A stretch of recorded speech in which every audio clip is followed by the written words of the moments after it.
वक्रतुण्डमहाकाय सूर्यकोटि समप्रभ निर्विघ्नं कुरु मे देव सर्वकार्येषु सर्वदा। निसर्ग एक अशी संकल्पना ज्यात आपण सारे सामावलो आहोत. हजारो नव्हे तर कोटींच्या घरात असलेली ही पशु पक्षी, फुले, वेली आणि झाडे. पण सहज निसर्गाच्या सानिध्यात जर आपण गेलो तर आपल्याला संरक्षणासाठी वा निवारा शोधण्यासाठी आपण एका कल्पवृक्षाचा शोध घेतो. एक असा कल्पवृक्ष जो आपल्याला सावली देईल, त्याच्या सानिध्यात आपल्याला सुरक्षित ठेवेल. आपल्या मानव समाजामध्ये देखील अशा कल्पवृक्षापरी काही व्यक्तिमत्व आहेत जे त्यांच्या अस्तित्वाने आपल्याला व्यापून टाकतात, दुसऱ्यासाठी अगदी निस्वार्थपणे झटत असतात. असेच कल्पवृक्षापरी आजचे सत्कारमूर्ती व्यक्तिमत्व म्हणजे नवपदोन्नत मुख्य अभियंता श्री पवनकुमार हुकुमचंद कछोट. 14 ऑगस्ट 1971 साली हुकुमचंद कछोट आणि करुणाबेन कछोट या मध्यमवर्गीय जैन गुजराती कुटुंबात पवनकुमार यांचा जन्म झाला.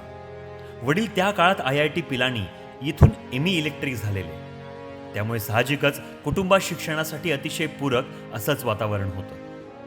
3 भावंडांमध्ये पवनकुमार सगळ्यात धाकटे बंधू. पहिले मोठे बंधू राजकुमार कछोट, दुसऱ्या ताईसाहेब सौ वर्षा विशाल शाह आणि तिसरे पवनकुमार.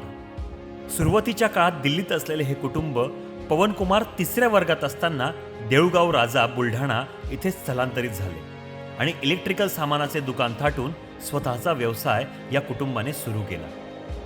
सारे काही सुरळीत सुरू असताना अचानक हृदयविकाराच्या झटक्याने वडील हुकुमचंद कछोट यांचे देहावसान झाले. त्यावेळी पवनकुमार अतिशय लहान म्हणजे 8वीतच होते. हे अचानक आलेले संकट पचवणे हे जरी या कुटुंबासाठी आव्हान होते, तरी त्या पलीकडे या परिस्थितीवर मात करणे हे जास्त गरजेचे होते. वडिलांचे स्वप्न होते की माझ्यानंतर घरातील एका तरी सदस्याने इलेक्ट्रिकल क्षेत्रात पुढे जावे. मग काय, वडिलांनंतर मोठे भाऊ राजकुमार यांनी व्यवसाय आणि परिवाराची धुरा हातात घेतली आणि पवनकुमार यांना शिक्षणासाठी प्रोत्साहन दिले. राजकुमार यांनी दिलेले हे बलिदान पवनकुमार यांनी वाया जाऊ दिले नाही. 12वीपर्यंत सलग शिक्षण घेत उत्तम गुण मिळवत government college of engineering Amravati येथे प्रवेश घेऊन इंजिनिअरिंग पूर्ण करून MBA केवळ एकदा नाही तर 2दा करत स्वतःला पात्र केले. शिक्षणानंतर लगेचच कंत्राटदार म्हणून 2 वर्षे काम देखील केले आणि 1999ला पुसद विभागाच्या महागाव यवतमाळ येथे महाराष्ट्र वीज मंडळात अभियंता म्हणून नोकरी रुजू केली. 2000 ते 2002 देऊळगाव मही, 2002 ते 2008 चिखली बुलढाणा, 2008ला मॅनेजमेंट ट्रेनी म्हणून प्रमोशन, 2009 साली उल्हासनगर येथे कार्यकारी अभियंता म्हणून नियुक्ती झाल्यानंतर 2014ला कोकण येथे बदली, 2016ला छत्रपती संभाजीनगर आणि 2018ला बदली आणि अधीक्षक अभियंता म्हणून प्रमोशन होत अकोला येथे आले आणि 2024 पर्यंत आपल्या सेवाभावी वृत्ती आणि मनमिळावू स्वभावामुळे दीर्घकाळ सेवा देण्याची त्यांना संधी मिळाली. कामात असणारी शिस्त आणि सुसूत्रता ही पवनकुमार यांची ओळख. कामाचा कितीही ताणतणाव असू देत, पण यांच्या चेहऱ्यावरील हसू हे सर्व सहकारी आणि कर्मचारी वृंदाला प्रेरणादायी ठरतं. यांच्या अकोला येण्यापूर्वी वसुली दर जो 77% होता तो 92% पोहोचला. यासाठी कल्पकरित्या पथनाट्य कलेचा वापर देखील केला. याच बळावर 2021-22 साली नागपूर विभागातून वसुलीचा उच्चांक गाठत प्रथम क्रमांक पटकावला. सौर ऊर्जा निर्मिती प्रकल्पासाठी 1200 एकर जमिनीचे अधिग्रहण करत त्याद्वारे सुमारे 44 उपकेंद्रांना वीज जोडणी दिली. रस्त्यांवरील जे वीज खांब आहेत त्यांचा जाहिरात व अन्य कारणांसाठी होणारा जो गैरवापर होता त्यामुळे बऱ्याचदा अपघात होत होता. अशावेळी त्या जाहिरातदारांवर कडक कारवाई करत समस्येची उकल केली. झालेले आर्थिक नुकसान मग ते ग्राहकांचे असो व कर्मचाऱ्यांचे असो व वीज मंडळाचे, वेळोवेळी तात्काळ नुकसान भरपाई पुनर्प्राप्त केले. यासाठी स्थानिक लोकप्रतिनिधींनी अनेक वेळा त्यांचा सत्कार केला आहे. श्री पवनकुमार यांच्या कार्यकाळात 4 उपकेंद्रांना ISO 9002चे नामांकन प्राप्त झाले. कोरोना काळात कर्मचाऱ्यांच्या सुरक्षेसाठी मास्क, सॅनिटायझर, लसीकरणाची सुविधा तात्काळ उपलब्ध करून देणे, FCCच्या कर्मचाऱ्यांसाठी झाड कापणारे मशीन उपलब्ध करून देणे. स्वतःला देखील क्रिकेटची विशेष आवड असल्यामुळे महावितरणच्या कर्मचाऱ्यांसाठी सामन्यांचे आयोजन, नाट्यस्पर्धांना देखील मदत देत सांस्कृतिक ठेवा जपला. 2023-24 या वर्षी पवन कुमार सरांनी निर्मित केलेले नथिंग टू से हे नाटक नागपूर विभागातून प्रथम आले. हे सारे घडून येण्यामागे त्यांचा जितका शिस्तबद्ध स्वभाव आहे तितकेच त्यांचे हळवे आणि संवेदनशील मन देखील कारणीभूत आहे. आणि याची प्रचिती त्यांनी आजवर केलेल्या 17 वेळेस रक्तदान या पुण्यकर्माद्वारे दिसून येते. जैन धर्माचे तंतोतंत आचरण ही त्यांची खरी ओळख. समाजाप्रती मी काही देणं लागतो या भावनेपोटी पवन कुमार यांनी अनेक सामाजिक कामे केली.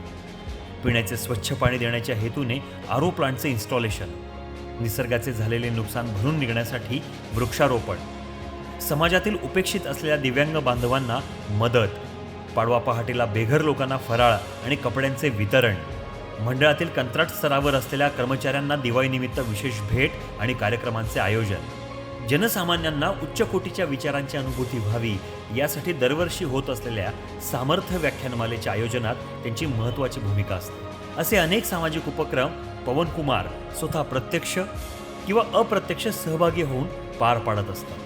आपल्या पारिवारिक जीवनात देखील पवन कुमार सर हे वेगळे उदाहरण ठरतात. MSCB जॉईन केल्यानंतर योगिता रमणिकलाल पटनी यांच्याशी त्यांचा विवाह संपन्न झाला. 2001 साली सम्यक आणि 2005 साली संयम ही 2 फुले त्यांच्या संसार वेलीवर फुलली. दुसरा मुलगा संयम सिव्हिल इंजिनिअरिंगचे शिक्षण घेत आहे.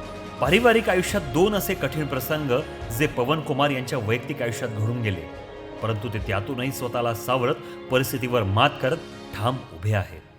मोठा मुलगा सम्यक त्याच्या जन्मानंतर त्याच्या वयाच्या 10व्या वर्षी ड्युशेन मस्क्युलर डिस्ट्रॉफी या गंभीर आजाराने ग्रस्त झाला. डॉक्टरांनी जगण्याची कोणतीही आशा नाही असे सांगितल्यावर सम्यक कोठेही डगमगून न जाता आईवडील आणि परिवाराच्या सहाय्याने आजाराशी लढा देत आहे. BSc पर्यंतचे शिक्षण पूर्ण करत आजही आनंदी जीवन जगत आहे. क्रिकेटची आवड आणि विराट कोहलीला भेटण्याची इच्छा वडिलांनी त्याची पूर्ण केली. सम्यक आज आपल्या साऱ्यांसाठी प्रेरणा ठरत आहे. दुसरी घटना म्हणजे 2023 साली पवन कुमार यांना हृदयविकाराचा तीव्र झटका आला. एन्जिओप्लास्टी झाली. प्रसंग कठीण होते, पण पवन कुमार यांचे चेहऱ्यावरील हसू कधीही मावळले नाही. संकटात हार न मानता त्यावर मात कशी करता येईल असाच दृष्टिकोन पवन कुमार यांना इतरांपेक्षा वेगळे व्यक्तिमत्व ठरवतो. एवढ्या साऱ्या व्यापातही शिक्षणाबद्दलची गोडी त्यांनी कधी कमी होऊ दिली नाही.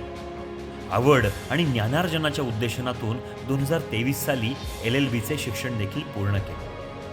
या प्रवासात मोठे भाऊ राजकुमार कछोट आणि पत्नी सौ योगिता कछोट यांची समर्थ साथ लाभली. याच बळावर आणि त्यांच्या प्रदीर्घ कारकिर्दीला लक्षात घेत त्यांचे अधीक्षक अभियंता या पदावरून नवपदोन्नत होत मुख्य अभियंता म्हणून छत्रपती संभाजीनगर येथे ते रुजू होत आहे. त्यांच्या या नवीन प्रवासासाठी आम्हा साऱ्या शुभचिंतकांकडून त्यांना अनेक उत्तम शुभेच्छा. कारकिर्दीतील हा प्रगतीचा आलेख पाहता श्री पवन कुमार कछोट यांच्या प्रती काही ओळी समर्पित कराव्याशा वाटतात. काम ऐसा करो कि एक पहचान बन जाए, हर कदम ऐसा चलो कि निशान बन जाए. यहाँ जिंदगी तो हर कोई काट लेता है, जिंदगी जियो इस कदर कि वो जिंदगी मिसाल बन जाए.